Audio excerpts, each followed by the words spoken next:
Agora você ouve uma palavra de vida com o pastor Érico Rodolfo Bussinger.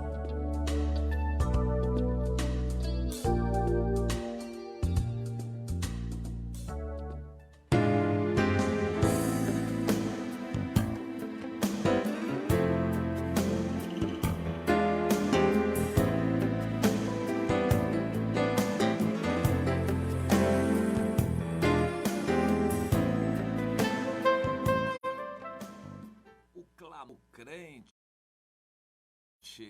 a Deus em situação de crise. Quando a gente está em crise, pode clamar simplesmente a si mesmo, reclamar da vida, maldizer a vida.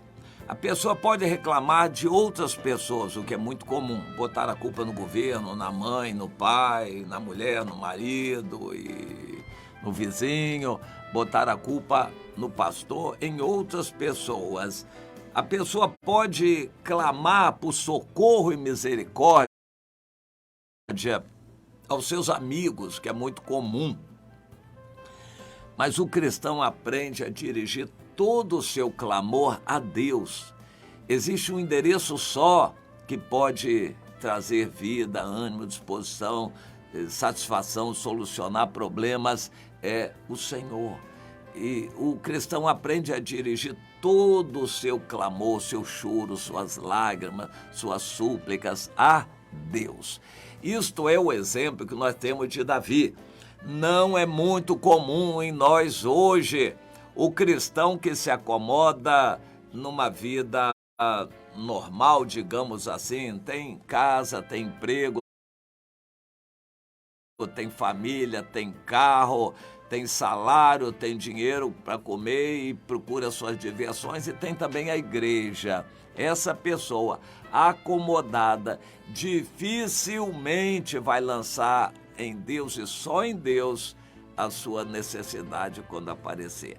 Portanto, Deus quer incomodar os crentes para testá-los, fazê-los entender que na hora da crise existe um endereço só a quem devemos nos dirigir buscando socorro, é olhando para cima. Enquanto tivermos opção à direita ou à esquerda, nós vamos escolher. Enquanto tivermos opção próxima a nós, amigos, a gente vai recorrer a eles. Em último caso, a gente vai recorrer a Deus. Enquanto tivermos plano de saúde, hospitais, etc., nós vamos recorrer a recursos humanos. E existe até uma teologia que diz que Deus deu os recursos humanos, a medicina, por exemplo, e a gente deve esgotar todos os recursos humanos, só depois é que a gente vá a Deus. Isso não é verdade de acordo com a Bíblia.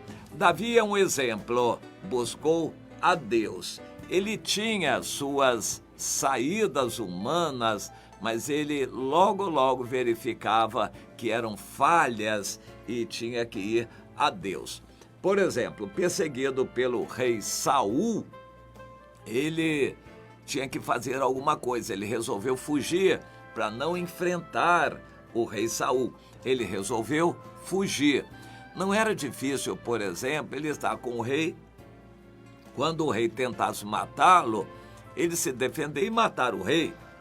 Ele seria preso, mas ele poderia, e jamais isso passou pela mente dele. Saul é autoridade, é colocado por Deus, ungido de Deus, e a mim cabe respeitá-lo. Eu vou fugir, não sei para onde vou, o que vou fazer, mas eu sei que eu não quero enfrentá-lo, eu vou fugir. Bolou na sua cabeça um plano. Os filisteus são inimigos de Israel, inimigos do meu rei Saul.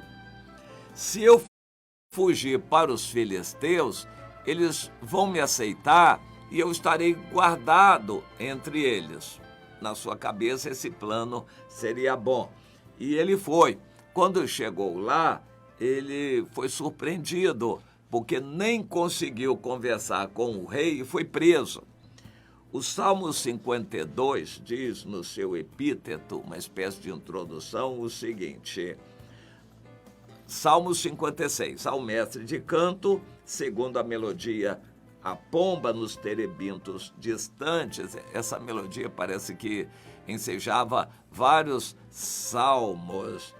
E é um hino de Davi, quando os filisteus o prenderam em Gate.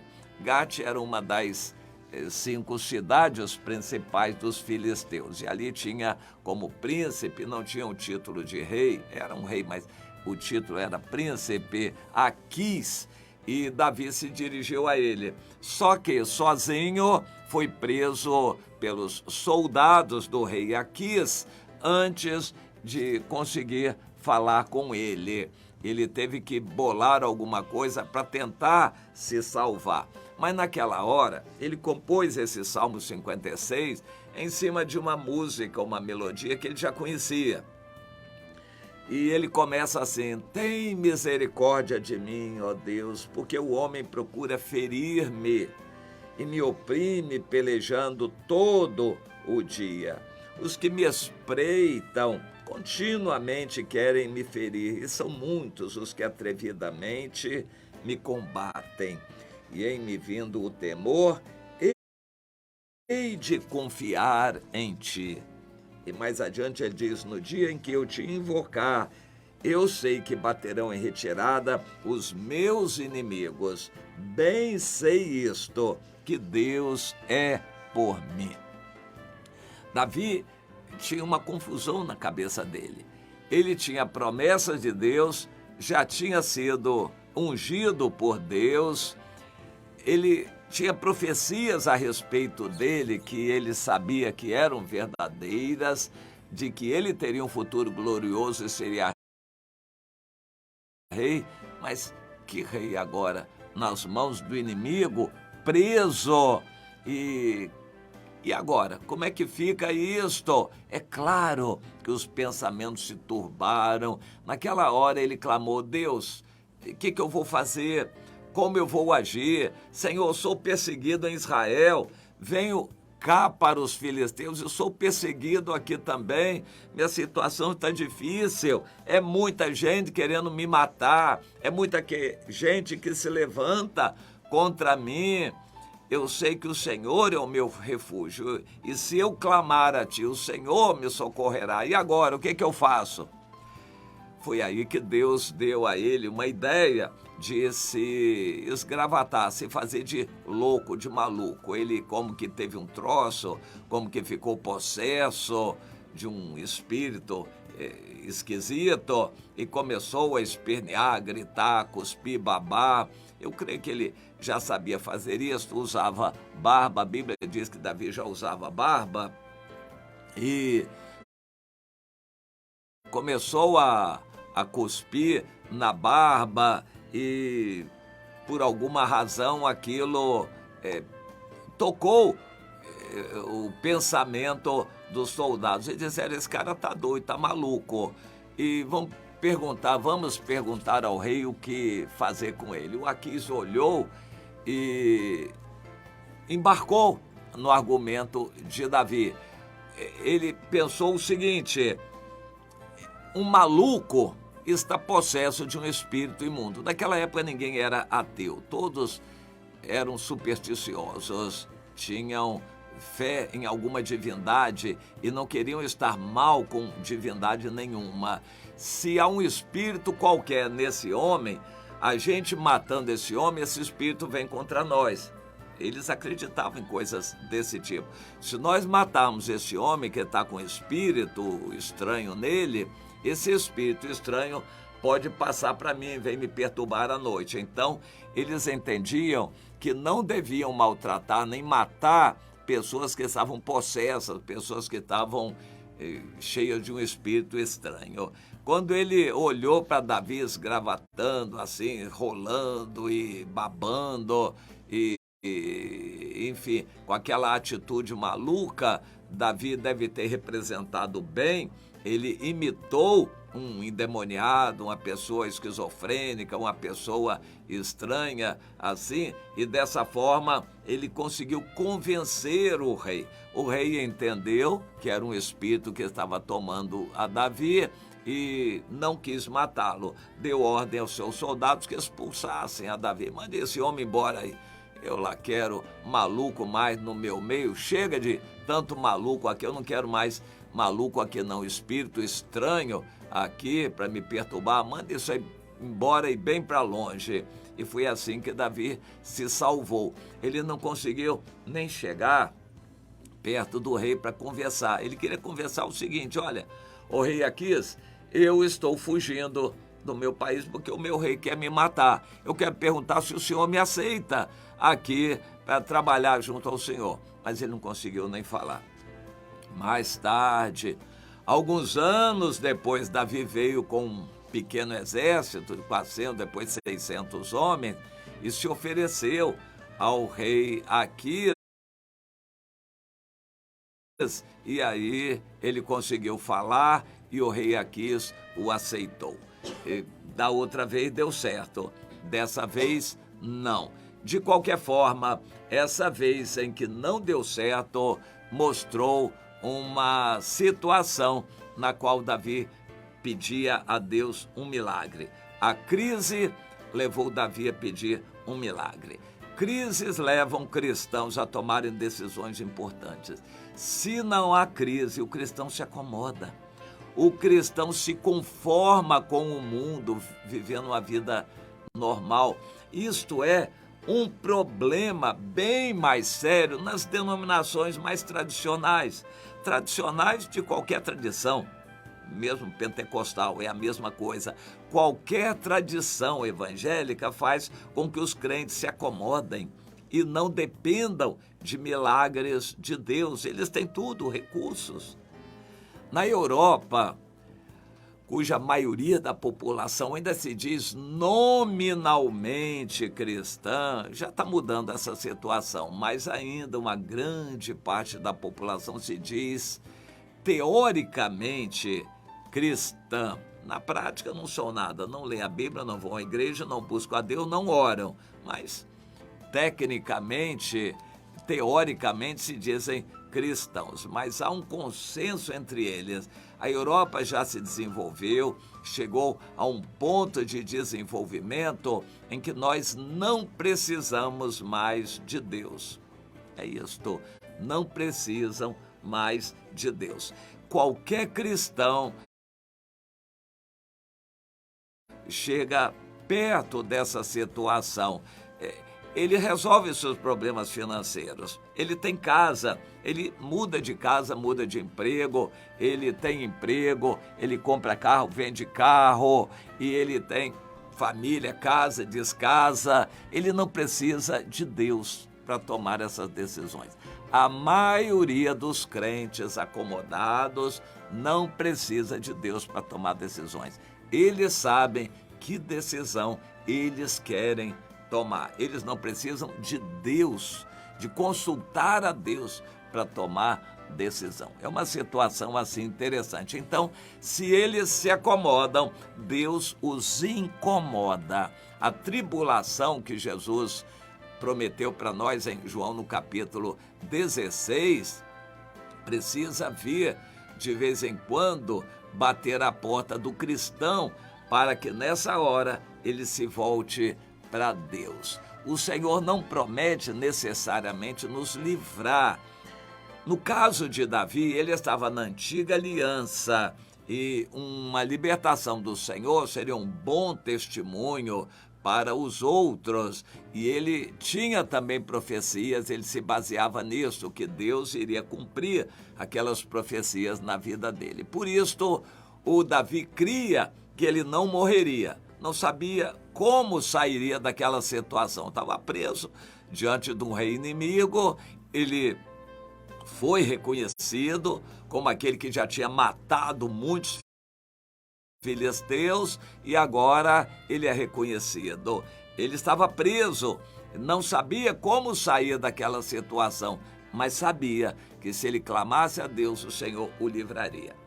na época do Novo Testamento, na Nova Aliança, Deus não promete salvar a nossa vida aqui na terra. Ele promete uma salvação eterna, não necessariamente aqui na terra. É muito comum um crente morrer por uma enfermidade, mas essa enfermidade vai gerar oportunidade para testemunho, para evangelizar alguém, para falar do evangelho para alguém e para despertar a família dessa pessoa que vai partir. A morte de um cristão é preciosa aos olhos de Deus. Não é uma coisa ruim, não. Quando Deus leva um cristão, a morte é coisa boa, ele está garantido, não vai mais perder a salvação, ele não vai mais poder decair da graça, da fé, ele estará salvo para sempre. A morte de um cristão é uma coisa boa. Aconteceu recentemente no Afeganistão que os talibãs estão procurando cristãos para matar. E 2 grupos de talibãs saíram procurando cristãos e acharam um grupo de cristãos. Eles não tiveram dúvida, identificaram os cristãos e mataram todos. Na volta, quando eles estavam na caminhonete deles, aqueles carros bem armados, apareceu um anjo e repreendeu, e o anjo apavorou aqueles talibãs. Eles, apavorados com a mensagem do anjo, o anjo recomendou que eles procurassem um cristão. Eles procuraram um cristão que pregou para eles e eles se converteram ao Senhor.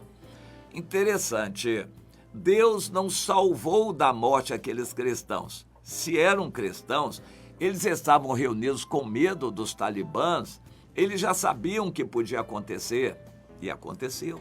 Eles foram mortos. Ah, Senhor, pobrezinho dele. Não, pobrezinho não, felizes deles. Eles foram salvos. Se eles estivessem bem, eles podiam se acomodar. Mas porque eles estavam perseguidos, com medo, se refugiaram juntos. Quando um grupo de cristãos corre risco de vida e se refugia junto, você sabe o que eles fazem? Alguém tem dúvida do que eles vão fazer? Orar o tempo todo. O que os cristãos, ameaçados de morte, refugiados, escondidos em um determinado lugar, o que eles vão fazer? Orar o tempo todo. Mas se tudo estiver bem com eles, o que eles vão fazer? Podem se acomodar com o mundo. Assim, Deus permitiu que eles morressem. Os talibãs assassinaram aqueles cristãos. Isso foi recentemente, porque Deus permitiu. A morte dos cristãos foi uma promoção para eles, uma garantia de salvação. A morte deles gerou um remorso, um arrependimento no coração dos talibãs. E quando o anjo apareceu, repreendendo, mostrando o poder de Deus, eles ficaram com medo. E quando o anjo orientou que eles procurassem alguém, eles procuraram e o cristão pregou para eles, eles se converteram. Isso está sendo reportado recentemente. Interessante, Deus poderia convertê-los de outra maneira. O anjo poderia ter aparecido quando eles estavam indo para a casa dos cristãos. Mas Deus deixou que eles fossem e matassem os cristãos para depois se arrependerem e se converterem. Interessante, você está seguindo o raciocínio, Deus poderia ter livrado os irmãos de serem mortos se o anjo aparecesse na ida e não na volta do grupo talibã. Mas Deus não livrou os cristãos de morrerem. Deus está permitindo que muitos cristãos morram. Você consegue imaginar a quantidade imensa de cristãos que estão morrendo em campos de concentração, campos de refugiados? Hoje, em nossos dias, é algo assustador. Nas prisões da Coreia do Norte, 100 mil cristãos lá morrendo. Deus não tá fazendo muita coisa para salvar a vida deles, mas a alma deles. O importante é a salvação eterna. O cristão tem que entender isso, meu irmão. Se tiver que morrer, morra e tenha prazer na morte, porque é uma promoção a morte para o cristão. Você entende assim? Entenda como Davi. Na antiga aliança, Deus o quis livrar porque tinha uma missão a cumprir. Hoje, pode ser que Deus nos livre da morte, pode ser que não. O cristão tem que estar pronto para morrer a qualquer momento. A morte é uma promoção. Não fique fugindo da morte não, meu irmão. Cuidado quando você está aí com medo de Covid, querendo fugir da morte. Pense bem, analise a sua vida junto com o Senhor.